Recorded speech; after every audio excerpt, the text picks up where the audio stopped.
Actually, one of our opponents just tipped off a little bit ago in Notre Dame and South Carolina. So really excited about this season and to get going tomorrow night.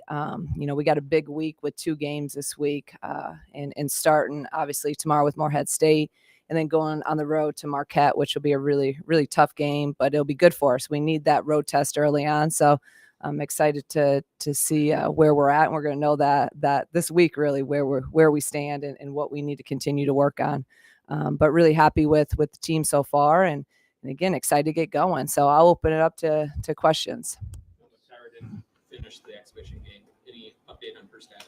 Yeah. As of right now, it's really day to day. We're trying to see symptoms and how she's doing. So day to day.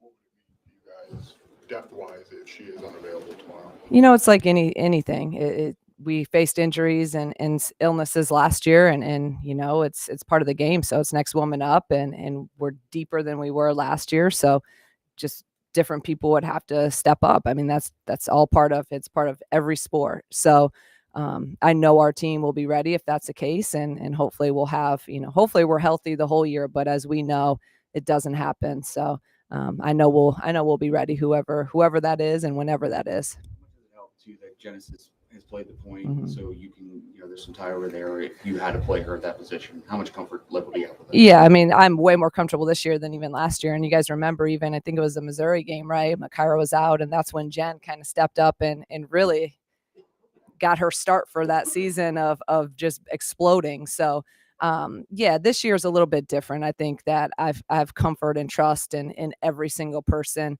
Whether it's even Cam this year, if it's a point guard situation, she understands what it takes now. So that's a nice thing about adding some pieces. You have a little bit more options, if an injury, whatever, happen, because knock on wood, it doesn't happen the rest of the year, but I'm sure something's going to come up at one time or another. So I know you mentioned some other non-conference opponents that are really highly thought of this year. What was the process for you guys in building that non-conference schedule and just maybe resume-wise as well? I've always believed that you have to play the best in order to be the best. And we had to do the same thing when we were at Dayton, to get those non-conference,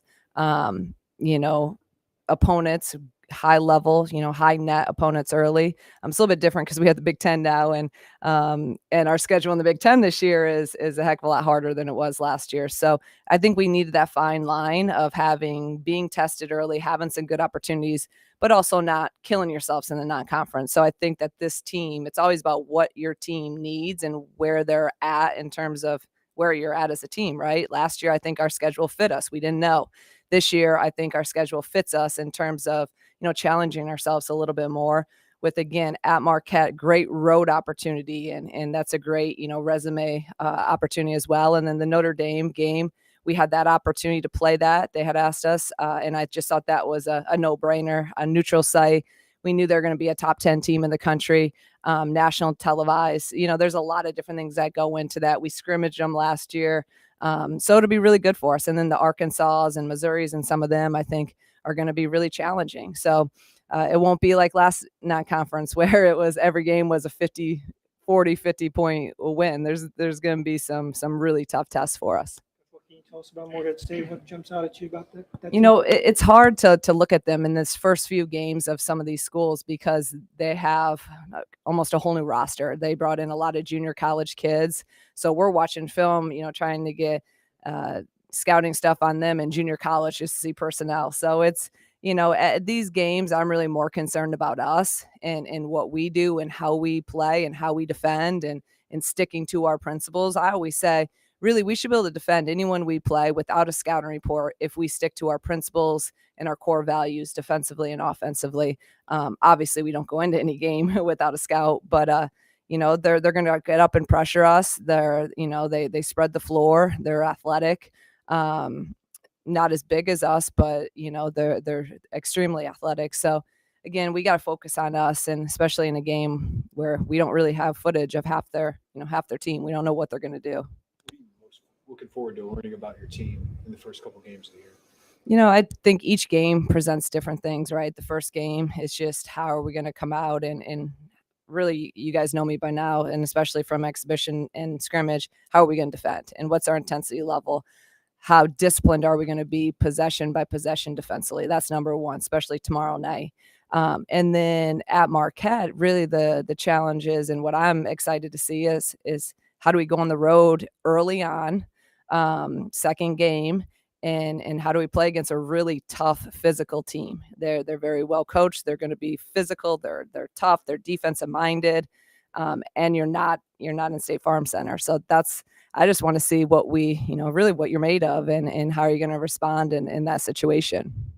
When you look at, just Camille Hobby and just the newcomers in general, getting them up to pace with the way you want to play, what does that process kind of look like, and where do you feel like you're at in terms of that? Yeah, it's a process, and we're better than what we were even a month ago, 2 months ago, but I think that there's still there's still growth to be had, and she's not used to playing at the tempo we're playing, but she's doing a great job of embracing it. So I think games will help. There's nothing better than games, because now she's going to get that experience of, how long can you sustain playing both ends on the floor at the pace and the intensity level that we want. So I think that those are some of the things that, again, I'm excited to see the growth in Hobby and how she does with that. Your 6 returners that you bring back, maybe other than KB, who would you say are your best communicators? Is that something you're looking for out of the veterans a little more this year? Yeah, definitely. And it's something we're continuing to be on them about, because I think that's another area we've really, really been harping on them and trying to focus on our communication, and then how to communicate effectively and saying the right things. Sometimes they're saying stuff, but it's not a good transfer of information, and it has to be quick, but it has to be loud, and it has to be efficient. So, we're continuing every day to talk about talking. And yes, I rely heavily on our veterans and our returners. The most vocal on the court are usually KB and Makaira. Genesis leads in her own way, and Jada and Dal and all them kind of lead in their own way. But in terms of vocalness in practice or some of that, those are our two most vocal. But there's a lot of ways to lead and a lot of ways to communicate effectively. We talked a lot about defense after the exhibition. What's this week look like for you guys to kind of get that where you want it to be? Yeah, it was a lot of, just focusing in on the fundamentals of just closeouts. Like for us and our defense, it all really starts about our closeout. And if we can win what we call a 2-dribble war, if we can win our 2-dribble wars, and we're going to probably have a successful possession in that first one. If we get blown by early, now we're scrambling. Now when we're in rotations, that's not how we play. And you saw that. That's why I was losing my mind on, last Monday. Too many blow-bys. And they did a great job. Truman State's actually a really good team. If you think about what they run, how they space you, they're all able to shoot the three. So if you don't win a 2-dribble war against a team like that, there's not built-in help, because it was also space. So that's been our focus, is really our closeouts, winning 2-dribble wars, and just having pride of doing your job on the ball. What, if anything, is clearly better amongst the returners, where you've seen the most gains in the offseason? Just a complete understanding and confidence in what we're doing. Where last year at this time, we were still learning everything. They were learning, what we wanted defensively, what we wanted, even intensity level, and, the consistency. I mean, everything was new. So now they understand that. And I think just having that gives them more confidence, and it gives me more trust in them. And hopefully they have more trust in me because of that. So I think that's, a lot of what I've seen the benefits has been, and because all that stuff translates into the coaching, the X and O's, and everything. We can get a little bit further ahead because we have that trust and those relationships. Just kind of seen from Jada Peoples, just in terms of growth on the defensive end, you kind of referenced it in the exhibition game. I've said it now to people the last week or so. I think she's probably the person that I've seen the most growth from when I got here to now. Coming off last season, she was coming off that ankle surgery in the summer. And just, again, a brand new coach, brand new system, not understanding, what we were trying to do. And now to see her after a full, year and a half and a whole summer of training and workouts, she's not a one-dimensional player anymore. Last year, she was mostly a catch and shoot player. Now she's putting it on the floor. She's able to attack the rim. She's able to hit pull-ups in that mid-range. And what I love the most is her defensive ability, with her length and her ability to move. It's, it really, really helps us. So I challenged her a week or two ago. I forget what it was, and I said in front of the entire team that I think she should be and could be one of our best defenders. So I want to challenge her to that. And tonight or tomorrow night, we're putting her on the leading scorer, of Morehead State. So giving her some assignments early to hopefully really buy in and take that challenge, and hopefully that'll pay off come Big Ten play and come some of these big time, games where we have big wings and we need to be able to lock them up. Cameron earlier, and she got some extended run in the second half. What have her growth points been from her freshman to her sophomore year?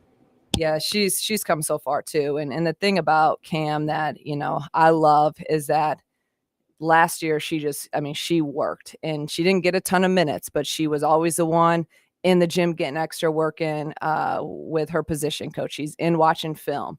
Like she was in that stay ready so you don't have to get ready mindset, right? Like she was just working and constantly improving day to day. So I told her the other day, when Makara went out in the exhibition game, I'm like, you're ready for this because this is what you've worked for. So just valuing the ball, taking care of the ball, running the team, understanding our offense. She's a really good on-ball defender. So I really trust her with being able to keep the ball in front of her. She's made huge strides. So I know she's ready to go a lot more, whatever that looks like each game this season. How do you think that the team has handled and will handle, being more in the spotlight and being one of those teams that opponents kind of circle on their schedule? We'll see, right? That's one of those things that we're going to see how we handle it all. I mean, we haven't really, doesn't change anything we do. It's about our process, how we go about our business every day. My expectations the same of them every day in practice now than it was a year ago at this time. And it's to give everything you have, be as disciplined as you can, play as hard as you can, be as passionate as you can, as together as you can, and just work. So, having a number in front of you, like you make that more than what it is, it's going to be more than what it is. So it hasn't changed our approach. It hasn't changed our process, but they also have to understand, we talked about this last year some, that number does make people want to beat you more. And so that's the only, but we can't control that. We can only control ourselves.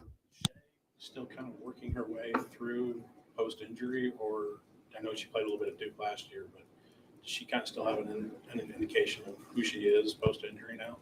I think injury-wise, she's feeling really, really good. So I don't think that's, anything that's bothering her. I think it's just, she's pretty much like a freshman. And I think it's just going to be a process for her. And what I love about Shay is that she works. She has a ton of energy. She comes in, you saw her in the game. She's everywhere. She's talking. She's flying around, getting rebounds, and she's going to continue to improve. And she can shoot the ball at an elite level. So I think it's just going to be more about game experience with her and just still getting a better feel for offensively and defensively what we want here. And again, I think experience handles a lot of that. So I expect her path to just continue to get better and better each and every day. Talked about Adalia and her ability to shoot, or your desire to see her maybe shoot a little bit more. What can that do for her to get some of those up in the non-conference before you get into Big Ten? Yeah, that's exactly, we're on the same page. So that's what I told her the other night. I want you to shoot, where towards the end of last year, I was telling her not to take those shots because it wasn't helping our team. But right now I'm telling her, I know how hard she worked all summer. I know how she's been shooting it in practice. So I'm trying to just, really pump her with confidence to have the confidence to take them in a game. So I told her the other night, if you're that wide open, I want you to take them, because if she can make a couple now people have to respect her a little bit. And now they're going to not play off of her, which everyone is going to play off of her until, she can consistently make a 3-point shot. And now if they don't play off of her, it clears the lane up because they can't play off of anyone else. And you saw that last year, a lot of teams would literally put her defender just in the paint as an extra defender. And we can't have that clog the paint up. So I'll be the first one telling her to shoot it if she's open in these non-conference games. Last one From more. KB, what kind of seen from her, just in terms of her shot from mid-range and outside, what have you kind of seen that development from her? She's shooting at a high level right now in practice. Even just yesterday, she made a couple, and she's not hesitating. So I'm really hoping, and I'm going to be telling her as well, take those. If you're open, take them in the game, just like you do in practice. Not think about it, let it fly. And if she can start making them, you saw Hobby take one the other night. Hobby can make them too. So if we can have our 5 players now start making threes, we're going to be really, really hard to guard, because now in all of our ball screen stuff, you're going to have to make a decision on how you're going to guard that. And it's the more people we can have shoot out there, the harder to guard we are. And that's obviously the goal. Thank you. Appreciate it.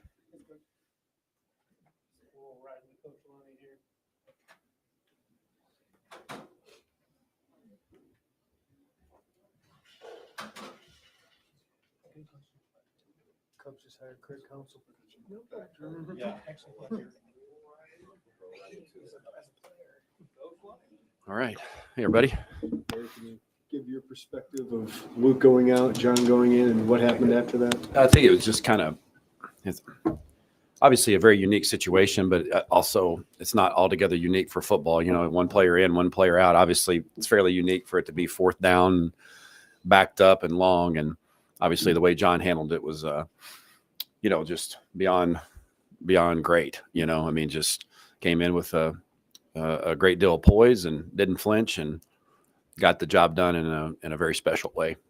So we'll ask Bret about Luke's status, but what could that performance for John do if he's called upon this weekend, thinking for him and for the team?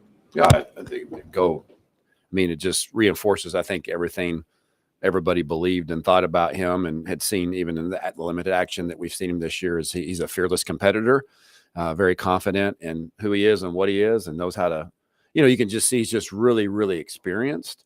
And even though he didn't start a lot of games, started a full season at Ball State, he carries himself like, he's a 6-year player, and nothing really surprises him and nothing really phases him. And that's how he always practices and prepares. And, I think coach is always preaching about those guys. Every game that we go to, during pregame, we do our ones do like 4 plays. The last thing we do, like on the field, 4 plays, and the 2s come up and do their 4 plays. And every single game, John grabs those guys before we run the plays. These guys have, listen, we're all 1 play away from being called into this game. Be ready. And that's just a mentality that he goes by. And I think our whole team and organization believes in John Paddock. I know they do. How does it impact game planning and play calling when you have obviously a very limited number of running backs available to you? Yeah. Last week was kind of unique in that regard. And, I thought Thad and just the backs in general, we had a little open date some time, as well to, work some guys into the fold. We looked at some different guys and just kind of had a plan of like, okay, this is best case scenario. Here's worst case scenario. You guys saw who we traveled with and who was with us in the game. And, all those guys were ready to play. We had a great deal of faith in Fidonzo to be able to play. He's carried the ball a lot in spring practices and knew what he was doing. And then obviously we had Bo back with us, and he had run very well during the open date, brought a lot of energy to the position. And then Ben was the other guy that was kind of our emergency guy. Obviously, that was one of the reasons we had a little small package for Isaiah being in the backfield. We had some other plays ready to go in case something happened to Caden during the course of the game. But it was a unique situation. I thought all those guys handled greatly, and obviously we were fortunate for Caden to be able to play the bulk of the game without any issues, to be able to carry the load at running back for us. How has Caden changed your offense? Caden changed the offense.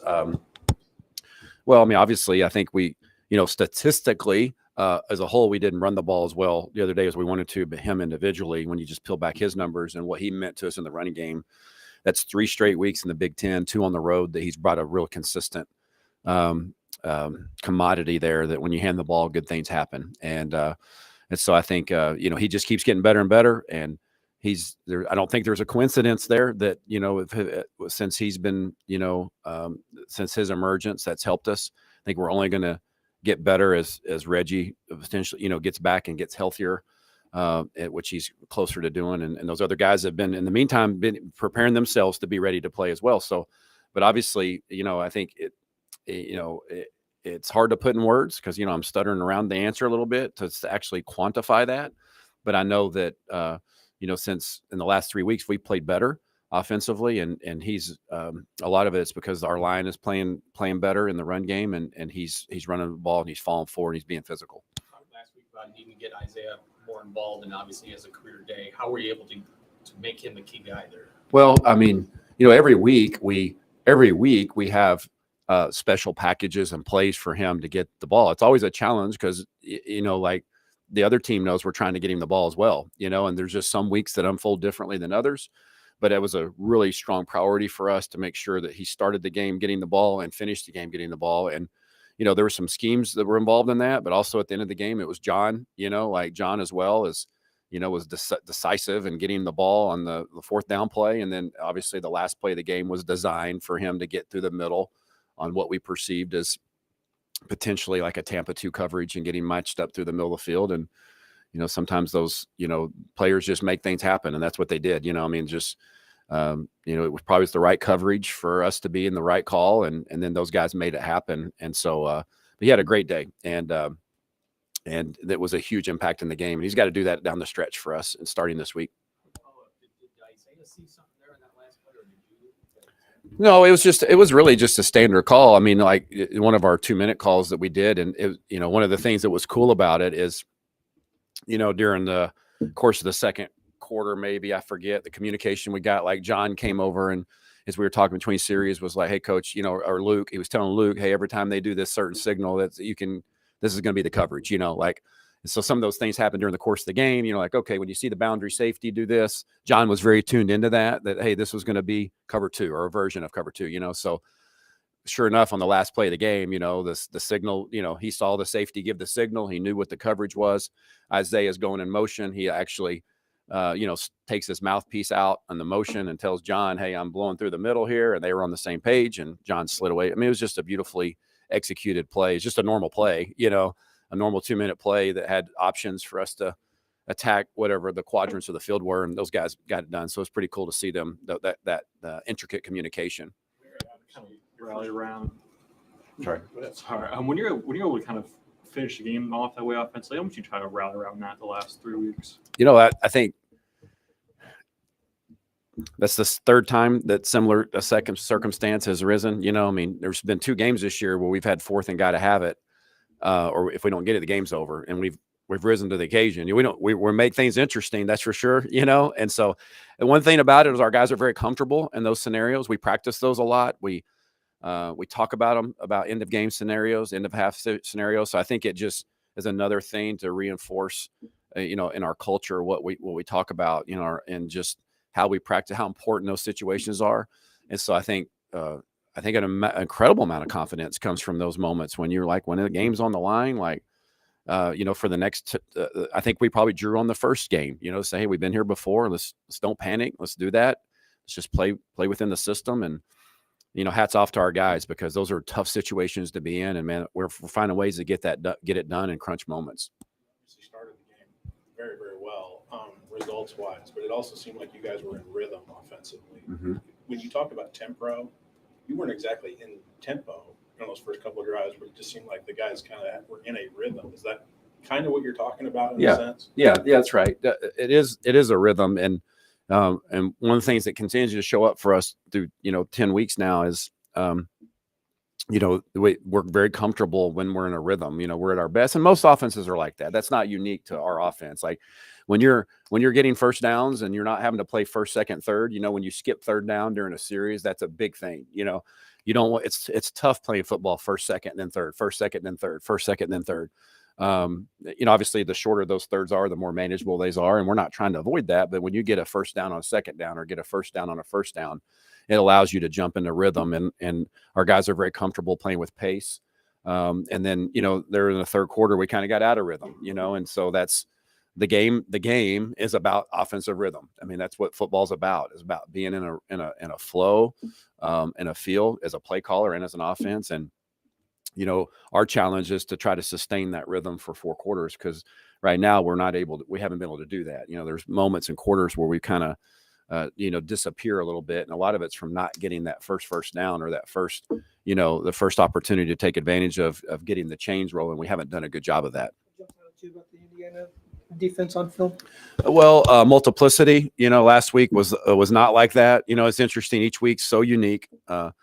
In our league, it's just like last week was like, okay, here's how they're going to play. This is what they're going to be in. These guys are very, very multiple on the back end and the way they approach things. They try to create a lot of chaos for the quarterback in the way they fit things in the back end. So they play extremely hard.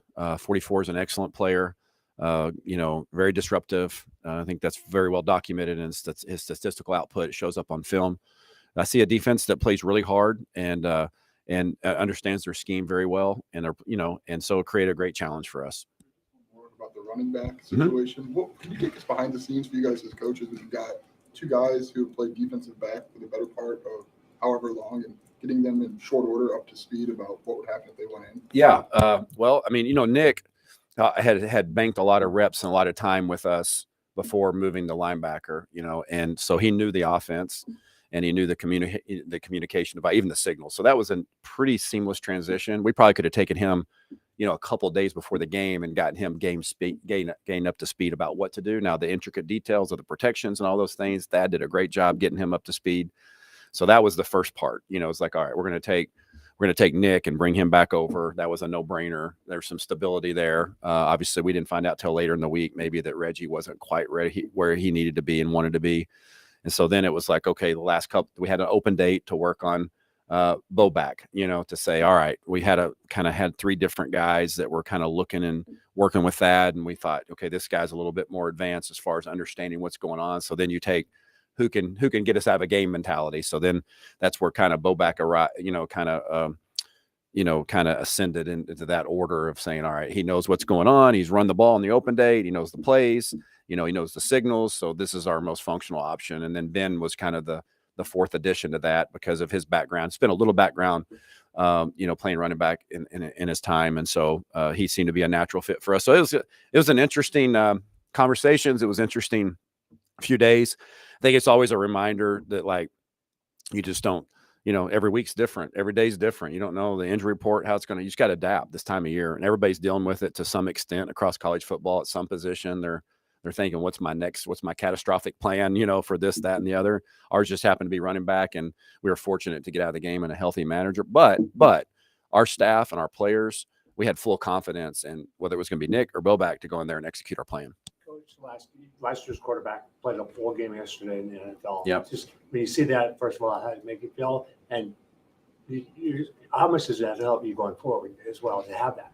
Well, I mean, obviously, we're all rooting for Tommy. I mean, what he brought to the table last year in his 1 year in Illinois football was tremendous. His leadership and his play last year was, obviously on top of our whole team, but obviously the defense, the way they played last year. But Tommy and Chase and the way they carried themselves, and it was just, such a, it was a blessing for us, an organization, to have the way Tommy played, and then now to see him to get a chance to, score a touchdown 2 weeks ago and now throw touchdowns and play in front of his home crowd and home, that's for his home team, it's pretty cool. And it's never a bad thing when you've got one of your own, that's playing, and you see that emblem or that, that graphic associated with Illinois as the quarterback there. I think that's always a good thing. We're always looking for those edges in recruiting, whether it be running back, safeties, like O-linemen, all the guys that are playing in the league, we celebrate those guys. Illinois has had a rich tradition of history there of sending players to the NFL, and we're fully confident in the way we develop them in all ways, academically, socially, and athletically here, that if that's a goal of theirs, that they can achieve that right here at the University of Illinois as well as they can anywhere other place in college football. This might sound very, but when you guys cover the opening kickoff and now you've got 1st and 10 at the 20, yeah, we talk about script all the time, but does that sudden change kind of immediately go, okay, this isn't what I thought was. I had it scripted. We were ready. We were ready. Called the play we were scripted for. We do. That's one of the things we do with coach. It's like sudden change, red area. I've got it on my call sheet. It's very rare that it happens on the first play of the game. You don't expect that, but sudden change, red area. And I looked at it, I scripted that on Friday. The play we ran, it was only like a 2-yard gain. It was really close to being a large gain, honestly. And I looked at my call sheet when we got the ball, and I was like, all right, here we go. We're going to let this thing. I envisioned that being more like in the second or third quarter, and not the first play of the game, but I stuck with it and would do it all over again, and jumped right into our script right there in a sudden change. That's one of the things Coach does a great job of preparing Aaron and I and Robbie for those scenarios that, that way I didn't have to sit there and think, while we're getting the ball, like, okay, all right, well, how do we want to start the game here, And it was very scripted for us. It was pre-scripted, and I went right with it. And same thing for the first third down call in that scenario that we scored a touchdown on. I knew what I was going to call, and we went to it. Our players executed it in a great manner. Progressed. Obviously led you to a good first half. How has he progressed in the last? I'm sorry. How has Luke progressed in the last few weeks? Well, I mean, I think obviously his first half was really good. He played a really good first half of football. A little bit of a lull in the third quarter. And, I think I had some things to do with that as well. Like we talk about that rhythm, and we never really grabbed that rhythm except that one series in the third quarter because we're not getting the first down. That's such a critical component.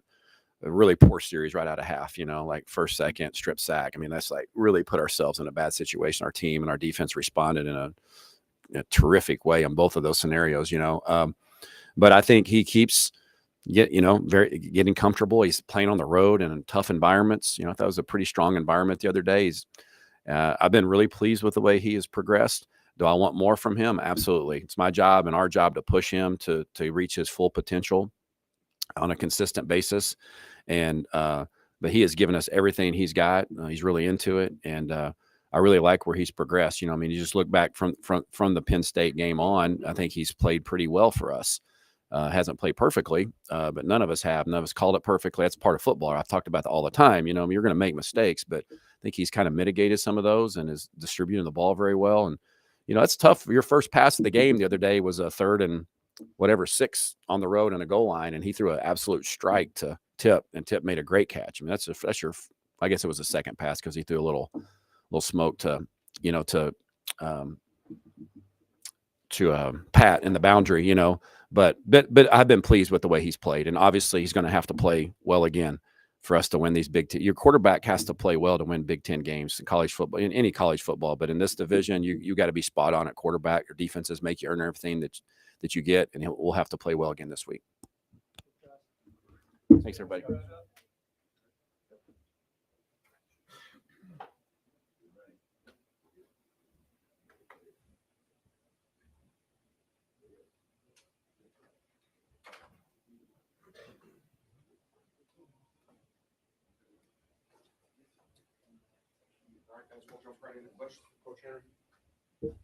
Hope everybody doing well, man. How you guys doing? Good to see you. Good to see you, especially after a win.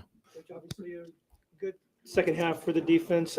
How does Johnny's presence change your approach, in terms of the calls, the coverages, and the blitz packages? I think it's only one answer to that, man. I think at the end of the day, I think when you look at the scope of just playing football in general, you learn from a very, very, very young age. It's about players. Like I can remember being in Pop Warner, and we had a little running back on our team. His name was Jannard, and he was the fastest player on the field. He was the most athletic, and if you just got him the ball in any way, he scored.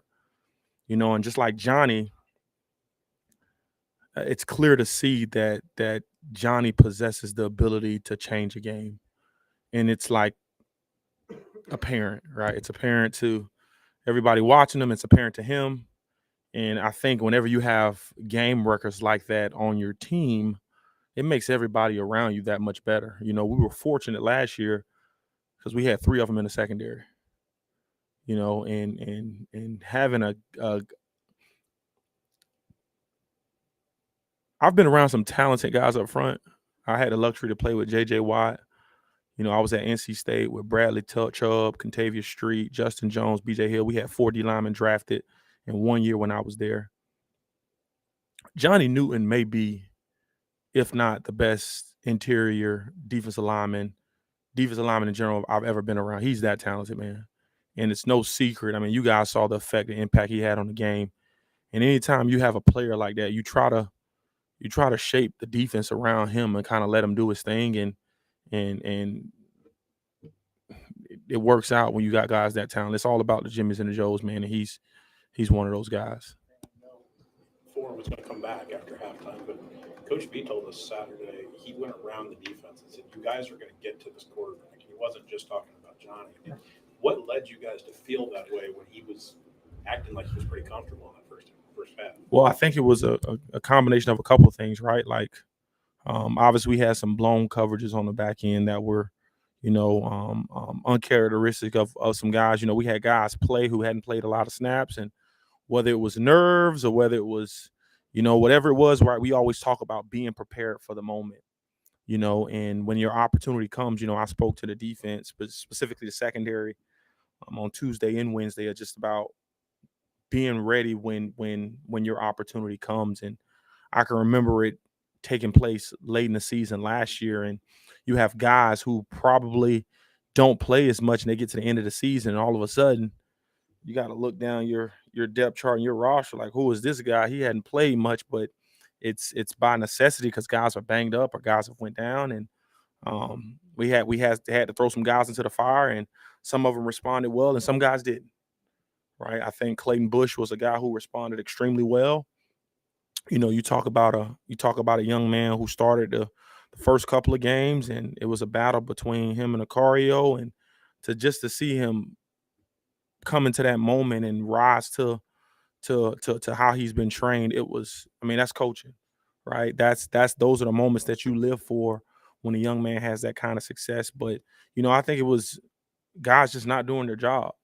Like, that's simply what it boiled down to, and then when you have a leader like Johnny come in, and yeah, it's demanded by the coaches, but it's a little different when you got an alpha like that cat coming in, right? Everybody's level of play they just step up, right? I wish I could tell you that we did something magical schematically. We didn't. We did not, right? We tweaked just some small things in terms of our coverage to help some of our guys, but what that dude brings, man, he's unbelievable. He's absolutely he elevates all of his teammates, guys around. I mean, it's ridiculous. I've never seen nothing like it. I'm at a loss for words, pretty much, just the impact he's had, what he was able to have on a game like that. And obviously other guys around him played extremely, extremely good as well. But when there was a time during the game where he came in, and after that first sack, he started rushing, and you got 2 and 3 guys sliding to him. That frees up some people, man, right? You were able to see Kanena get in there and get some. You were able to see Seth Coleman, Gayback. Cruz. It was really, really special, right? And it was kind of signatured by a player of his caliber coming into the game in the second half. This is Johnny Newton press conference. But it feels like from the outside, the expectations for him in the second half were so high. Like, he's coming back and he'll be able to change the game X, Y, or Z ways. But like, beyond his physical ability, why was he able to do that? You know what? Like, whatever the expectations were for him or for anybody else, like, they're like 10 times higher for that young man. Like, every day, you should see him practice. Like, I just wish, right, you guys had a chance to just like see him. Wink, wink.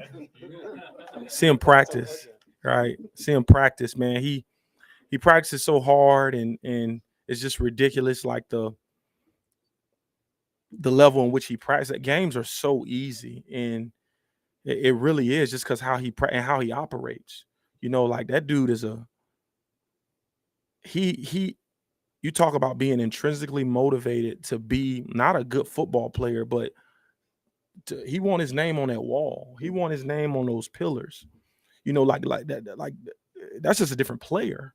When you talk about etching yourself in some of the greats who came through this place, and so he's just driven by something completely different, and it's inside of him. I think it's been in him since he was a child, and he always wanted to be great. And when you see him hit the field, like, I'll tell you guys, man, and enjoy these last few with him, right? Like, I've had the chance to coach a while, and you don't see a lot of talent just pop up like that, man, and able to have that kind of wreck on the game, man. And again, not to make it a Johnny Newton soapbox, but like, he elevates the guys around him. Guys around him play to a different level as well. The secondary is extremely confident. You know what I'm saying? Guys in the second half made some plays that they didn't make in the first half, and it was sparked by his play early in getting that sack, and so I think what makes him unique is that, like, there is no such thing as pressure, right, or expectations when it comes to him in regards to, it's like if you're around him every single day, he's just wired that way, man. It's he walks with that kind of swagger. He eats, sleep, and breathe that way. He knows how good he is. And if you're lying across from him, he gonna let you know how good he is, but that's what you want. Like when you walk into that young man's home, right, and you meet his dad, you kind of see that a little bit, right? But you meet his siblings and you see why he's extremely confident and he plays the way he plays. Like, from a coaching perspective, like, that's why we want to recruit a certain type of young man, right? Because that's been instilled in him at home, right? And obviously his coaches kind of help nurture that, but to like he has an awesome family that he came from, and to see that play out on the field, man, it's absolutely, like, I'm in awe sometimes. Just, I got a front row seat to it, but it's pretty cool. Aaron, how big was it for your defense to not allow Minnesota to score the last 2 times they touched the ball? Not just obviously for the win, but going forward. Yeah, we always talk about, one of our goals this week was our third goal was to win situational football. We came up short in a couple games, whether it was here or there, or a guy having an opportunity and not making it. And I spent quite a bit of time during the bye week just trying to see how teams were trying to attack us. And I felt like I got some really, really good answers in that regard. And I tweaked some things. And obviously we always want to rush some guys and put guys in one-on-ones. And it was massive, though. It was massive. It was I think it was 53 seconds left. They had 2 timeouts, and in my mind, I'm fluttering between, okay, they're in field goal range, right? Are they going to run it, open up a drive? Like, I'm just playing all these scenarios right in my mind. And, we have a little session that we go through with coach every night on Friday night. It's called How to Play the Game. And we literally rehearse these sessions. It's super cool, right? Can get kind of long sometimes, but it's pretty cool. And I've been playing out these situations all throughout my head during the week. And then you get in that meeting on Friday and you see what you like and what you don't like. It's kind of like a dress rehearsal. And then you get into the actual game, right? And you see what works and what was the reason you made that call and how it allowed that guy to be in a one-on-one. It was like to see it kind of like take place from the Friday night meeting or from the practice field, because we had rehearsed some segments in practice that week, to the Friday night film session with coach, to in game on the field. Like, for me, it was just like, this is awesome. This is awesome to see these young men, right, really, really kind of rise up in this moment, and obviously good players, right? Kanena making plays at the end, right, when you're able to isolate them. But I just think it was, after you see some over the course of time and see how teams are trying to attack you, you want to make adjustments. And I thought our staff, we made some really good adjustments in that regard. Indiana appears to be playing their best football right now. What jumps out about their offense? They're very unique, man. They have elements of triple option or various forms of option. They do a really, really good job in getting their playmakers to football. I know their new OC, Rod Carey. I mean, he's done a tremendous job in finding ways to get signature guys in their offensive ball. They have very, very good skill, right? I told our guy, forget the record. The record means nothing, right? This is a really, really good football team. Coach Allen has done a tremendous job with them, right? I know, obviously, they've lost some games, but, right, like any given Saturday, especially this time of the year, right, you can be beat. And everything is obviously magnified when you get to this time of the year. And they present a different set of problems because they just do some very unique things, whether it's an orbit motion or bringing a different personnel grouping in and moving and shifting and trading guys that we have to have really good eyes. We have to be really, really good tacklers. And ultimately, we got to keep everything in front of us and stop the run. Like, I think every team that's had a chance to win has been able to really eliminate the run game and not allow explosives. So that's going to be massive going into a game like this. And they have game wreckers, right? Guys who can change the game on the offensive side of the ball. And we got to make sure we contain those guys. Aaron, why did you get that second half from Clayton Bush in your mind? You know what?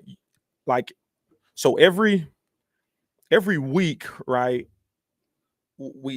There's always like a one group and a two group, right? When we go out to practice or whatnot. And you know, like Clayton had been doing some good things throughout the course of the last few weeks. And, you know, obviously Nicario was in a rut. He was struggling a little bit. And I'm always trying to find a way to help players, right? How can I help them, right? He's struggling. He's having a hard time. And for most people, right, if you don't have a good relationship with your players and they're struggling and you bench them, it could be turmoil and chaos and, you know, people on the outside looking in. And I don't really care about none of that, but I have tremendous relationships with my players. We all got very good relationships with our players. And, you know, what kind of alarmed me was, you know, after the first two drives, after every drive, Clayton Bush, along with myself, I'm sitting in front of the secondary, and Clay Bush will be like, Coach, they did this. We got to make sure we adjust like that. The dude's going to be a coach one day. He literally said, Coach, they did this. We got to make sure we adjust like that. Right. And I'm like, yeah, you're right. Right. Like, without saying it, yeah, I'm drawing it up. Yeah, we got to adjust this way. Second drive, right? They got Nicario on something. Hey, he got to make sure he has his eyes in the right spot. Coach, they can come back and do this because they shown it in this previous game. I'm looking at him like, you want the clipboard and the pen, brother? You know what I'm saying? Very, very intelligent young man. But those little bitty moments, just I had been seeing them throughout the course of the week, but they kind of showed me, okay, like this dude is ready for this moment, and we needed a little spark. And dude, he got in, and he provided a surge of energy. He was on point. He was communicating. He graded out really well. Had a really good game, and I think that's just a testament to our room, right? He was in that situation early on in the season, and Nicario had to come in. You know, and I wish I could tell you it's going to be either one of them, but sometimes it's like that. That's like I said last week, like that's how life works sometimes, right? Somebody can be struggling, and you got your brother there along the way to kind of help you and pull you out of that rut. And Clayton pulled us out of that rut. Obviously, it helped having Johnny Newton in the second half, but it was such a thing of beauty to see how kind of his teammates, right, how he kind of uplifted Nicario in that setting, right? Like, I mean, you could easily watch a player go down in the dumps, but he kind of uplifted him, right? And then he went on to play the way he did. It was just, it's so many cool moments, man, that obviously you guys aren't behind the scenes. You don't get to see, but that's why we coach. Thank you, guys.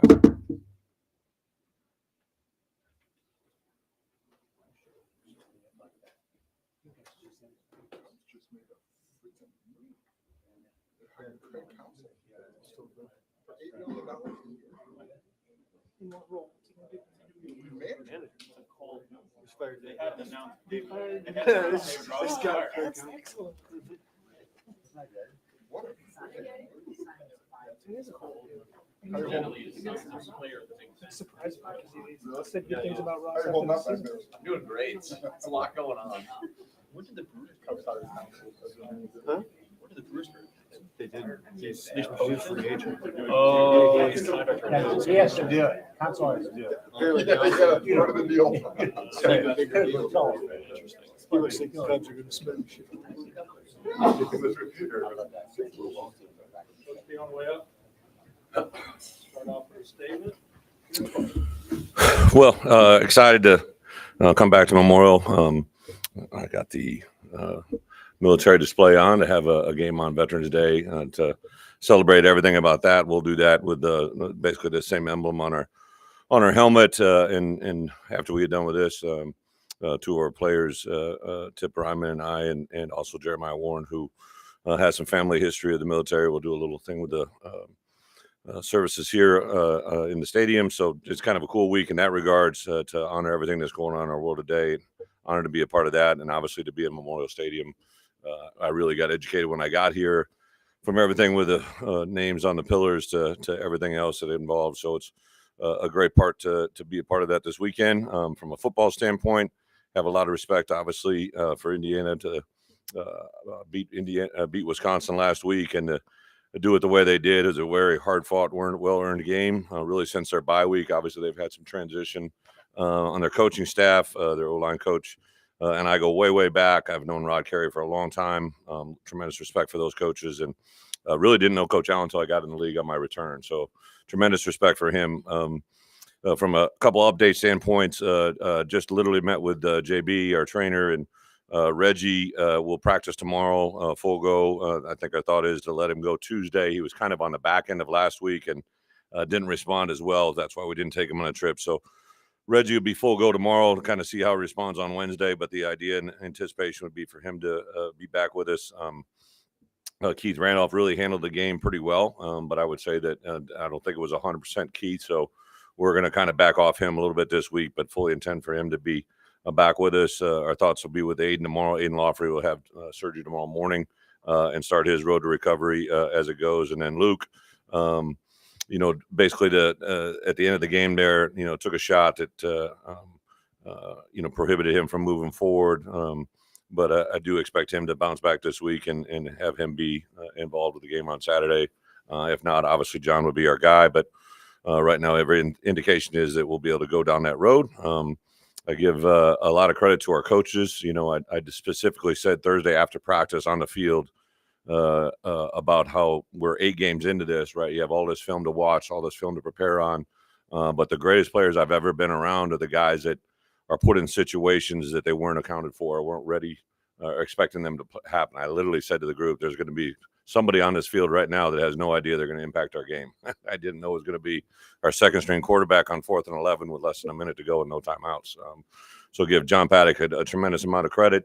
But I also think he has a rapport with our players, the way Isaiah Williams responded to him immediately, especially on that last play, but also the 4th and 11 play was a play that they had, I think, connected on, not just in that moment, but, during the course of the year, just mutual respect for one another. I really like the way our defense responded in the second half to the numbers were really staggering in the first half. It was kind of a unusual first half, but the way it played out to go in that locker room 17-14, told the guys at halftime, let's not come back in here without a W. And obviously a lot of good things to make that happen. So, I thought it was interesting, right? Like Luke in the first half was 15 of 19, but I looked at it from a statistical standpoint, right? So since the Penn State game, he's completed 66% of his passes. He's thrown for over 1,300 yards, over 220 a game, 10 touchdowns to 3 interceptions, right? And I like the fact that we're playing better football down the stretch. I obviously wish we had played better in some of those earlier games, but I like the direction this team takes. I like the work ethic. I like their attitude. I think we'll see more of the same. See a lot of guys up there this morning, obviously in the building already on a player's day off. So I'm excited for the week to see where we can go. So with that, I'll open up for questions. Coach Aaron Henry said that Johnny Newton may be the most impactful interior defensive lineman that he's ever coached or been around. Where does he stack up as far as the guys that you've seen? Yeah, ironically, I was coming in on Sunday morning and Terrence Jamison, our D-line coach, was parked right next to me. It came in at the same time. And I said, hey, we obviously have 4 guaranteed games left with Johnny. And I think as a coach, one of the great things that I had from advice from Coach Alvarez, my first year as a head coach, was coaching Joe Thomas and Paul Chris and him. We were sitting together and they said, hey, this is, Joe might be a generational player. And I really didn't even know what that meant. That was a big term for me. And they said, you may never have another left tackle that plays the game as well as Joe Thomas. And so I've always kind of had that term. I've been around some great ones, some first-round draft picks, and for me, at the defensive line, at the interior defensive tackle position in college, is by far the best player I've been around. And it's a point last year where I knew he was a really good player, right? And when Johnny decided to come back, he wanted to come back with the idea that he was going to play as good as he possibly could, and then put a 1 on his back, right, for on draft day. And everything I've witnessed to this point has reassured me it's even better than it was a year ago. I think classic play on Saturday. Obviously the 3rd down, and that's a 4-point play, right? So that sack was a big sack, but it prohibited 4 points from going on the board, and you see the effect that it had on the game in the end, right? But I tell you what happened is he beat that tackle on a 1-on-1, but he closed on that quarterback, I think, faster than that quarterback had any idea he could do. That's the difference with Johnny. I think, than any other D lineman I've been around. I think the biggest wow factor he has is after he beats the guard or the tackle or the center, he has the ability to close on quarterbacks. In today's world, some of these quarterbacks are third string running backs, right? And Johnny's innate ability to close on a quarterback after he beats a rusher is really at a high level of performance. Was Clayton Bush able to kind of rise to the occasion like he did? You know, Clayton's been a pretty impressive guy, to be honest, ever since he came in the summer. Very athletic, very intelligent. I remember the first time the guys started talking about him, like, Coach, have you seen him return punts or catch punts? He kind of came onto the scene. Obviously, Matt Bailey position, and when Matt went down, we knew we were down to Nicario and Clayton. And I think Aaron, Nicario played with some physicality, and that's what drove it. But I tell you, Clayton is a very intelligent person. Probably a little too smart for his britches at times. Like he's definitely a very confident player and a big personality. And I've been kind of waiting for his moment. I thought he might be one of those guys that rise up, and it's exactly what happened. Everybody wants to talk about the third down stop, but the 2-point play that he knocked out of the back of the now as a quarterback was catching it, so it wasn't that. But you got to put him in a spot once in a while. But yeah, like the play there was really, really big, and just a super intelligent player. He's always engaged. He's always asking a lot of questions, and not surprising at all that he rose up in a big moment. Quick follow-up. You had Clayton back there returning a couple of punts. Yeah. Was that just giving Isaiah a break, or did you just like what you wanted? Well, they were back there together. And then what they did schematically, 27 is a really good player for him, right? Like I've had a man crush on him ever since I got here as an Illinois player, right? And he literally has put one of our keys to victory was for us, we wanted to run the ball, stop the run, and to cover kicks.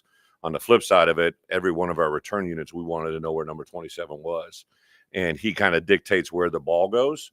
So we never knew where he was going to line up and where the direction was going. So we didn't. After that first one hit and ran for a couple extra yards, I said, okay, we're going twin punt returners the rest of the way. It was just mainly to field the kick. Specifically observed with Thad and Caden to allow that relationship to blossom. It's like that little A-train I threw out. Did you guys see that? Like, you guys are coming up with these bad nicknames. I was trying to help him out. The Arthur Wagons. Yeah, the Arthur Wagons. But to allow Caden to step, you don't like that. We'll get to it. But to allow Caden to step into this bigger role here. He's from Atwood. The thing that I've been impressed with that. So when I first got here, there were several people in my ear about that. And obviously the way the staff kind of shook out, I wanted to move Corey. I wanted to retain Corey and to move him to that position. But I became aware of that at that time. And the people that spoke to me on Thad's behalf, I really respect, not only in this building, but in this profession. And then I kind of had my eye out a little bit. And then when we had the opening, he was a guy that I went back to those same people and talked about. He had obviously been at K-State. A person that I mutually know through K-State had made reference to about how much of an effect he had on the wide receiver room in that program. And that really was enhanced the more I met with him. We met in St. Louis, kind of sat down and just, really the first time we sat down face to face, his detail, his professionalism, I think our players really have responded to his attention to detail. Like he's really, really specific with each one of them. I think a lot of times in a running back room, coaches group just to the starter, or they cater to the guy, right? And he really literally has a plan. I've been very impressed with that detail for each guy, right? And then I think, in the initial conversations, I could see Caden had never really been, and it's very common, right, that jump to college. But in talking with his mom, Jen just talked about, because he had been recruited by Corey and really myself and the staff, and he just gravitated right away to Thad, and it's continued to grow. I've been very impressed. That's a true freshman that's doing that, right? And everybody had been kind of waiting for that breakout run. I literally had said, I think his first breakout play would be a pass, just because he's faster than most people think. He can really go. You saw a little bit on that play against Wisconsin, but when he gets ahead of steam going, man, he can cook.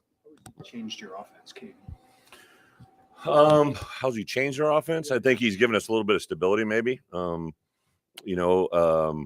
I think at the beginning of last spring, he wasn't quite healthy when he got here. So in the spring, guys saw a big, good-looking body, right, that can do some things. But then once he got healthy and we got a little more balanced, JB and his crew did a nice job of getting him fully healed in the spring. In the summer, we could see it running.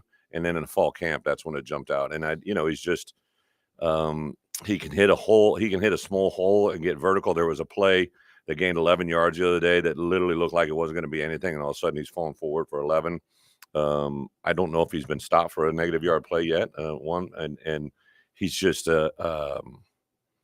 he's and the greatest thing about him is just his humility, his demeanor. He's got a great sense of humor. His mom is, and that whole family, dad and I'm sorry, grandpa and his aunt and uncles. I think the first time he came to campus, there might have been like 13, 14 people with him, right? That's just kind of how they roll. Right, both of your coordinators just referenced meeting with you and kind of a rehearsal process for potential scenarios, and those both played out. Oh, Friday nights? Yeah.